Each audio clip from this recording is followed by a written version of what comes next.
The Breitling Navitimer is an icon. Now, that phrase is thrown around too freely, too often, but I think it works here.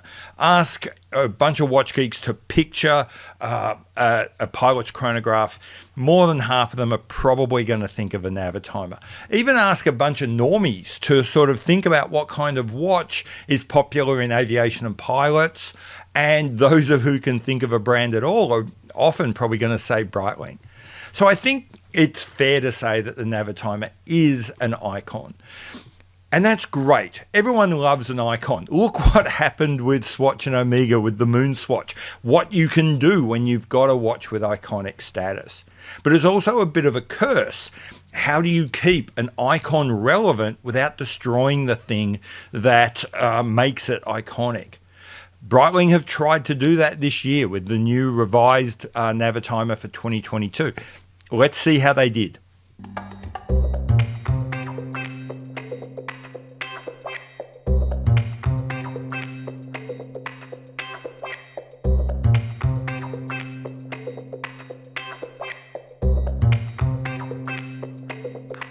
Okay, so in short, this thing's a Navitimer with all that entails. A 3-register pilot's chronograph, got that slide rule, big dial that's dominating the whole case and the look, pump style, non-screw down pushers, no crown guards, notched bezel, everything we've come to get used to.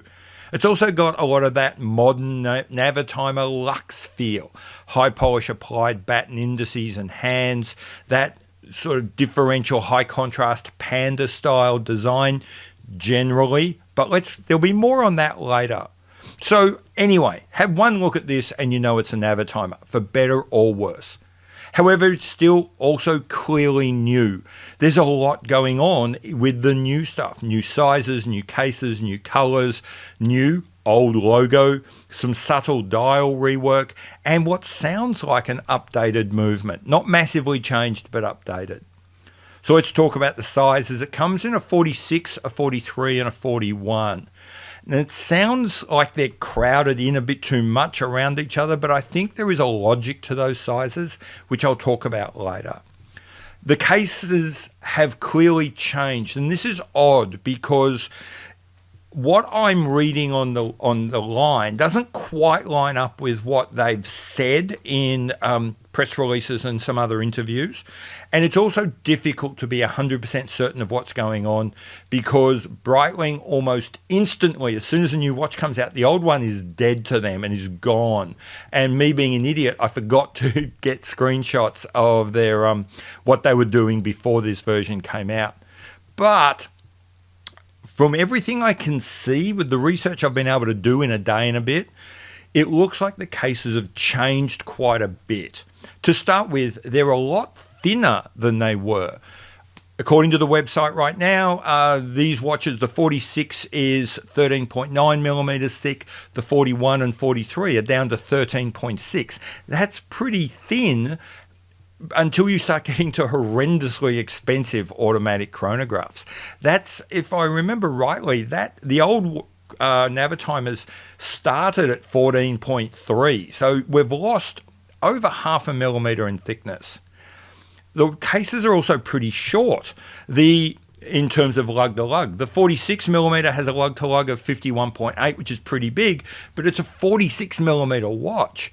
Get down to the 43 and you're down to a lug to lug of 49, under the magic number of 50.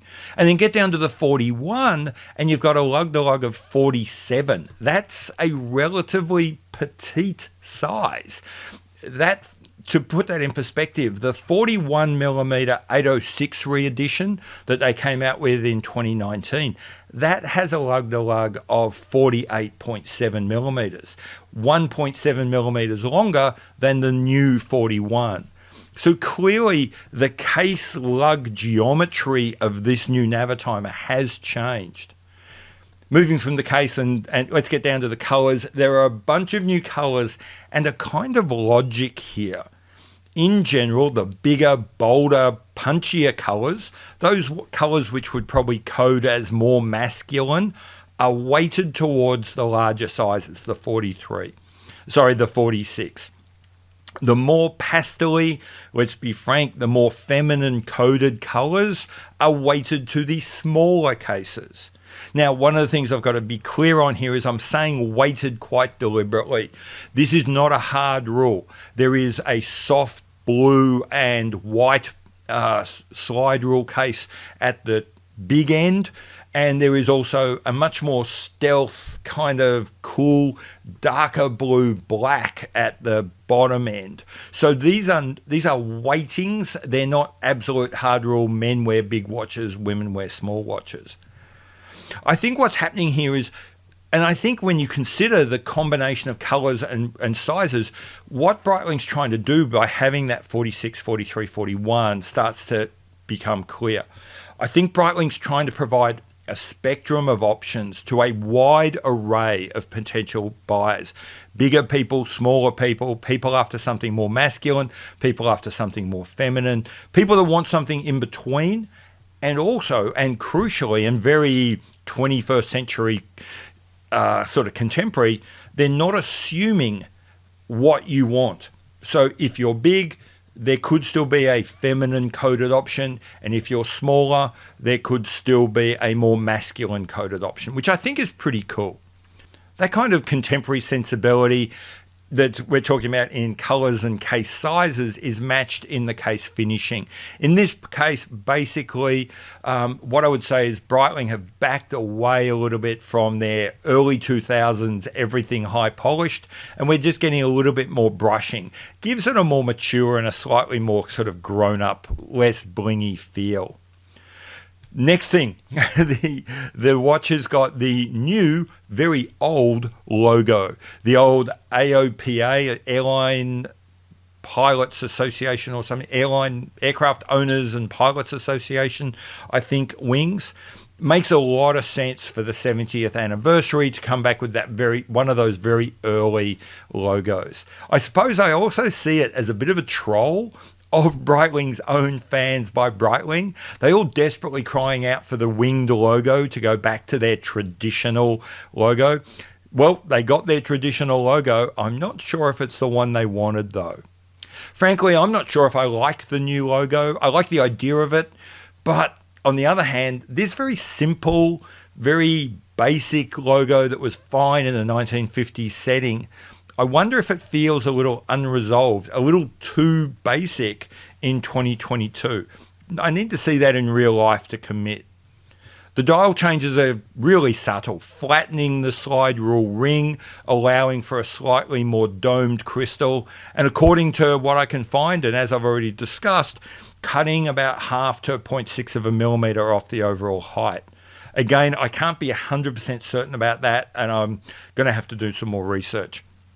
I would note that the date has also moved from the 430 to the 6 and been incorporated into the lower subdial.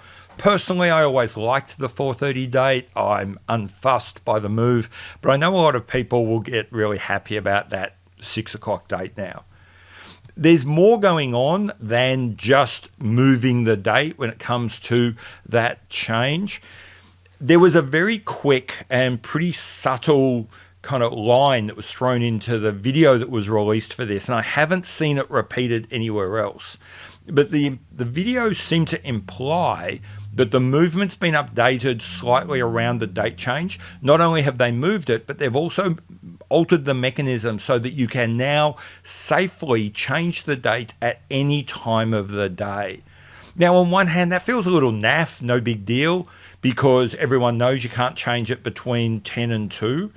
But maybe, given that this is a watch, in fact, every watch is mostly worn by people that aren't watch geeks, that probably don't read the manual and don't know that pretty naff change to remove a failure mechanism by which someone can quite easily break their movement is actually quite a big thing. And it's something I would have expected Breitling to make more of a deal over.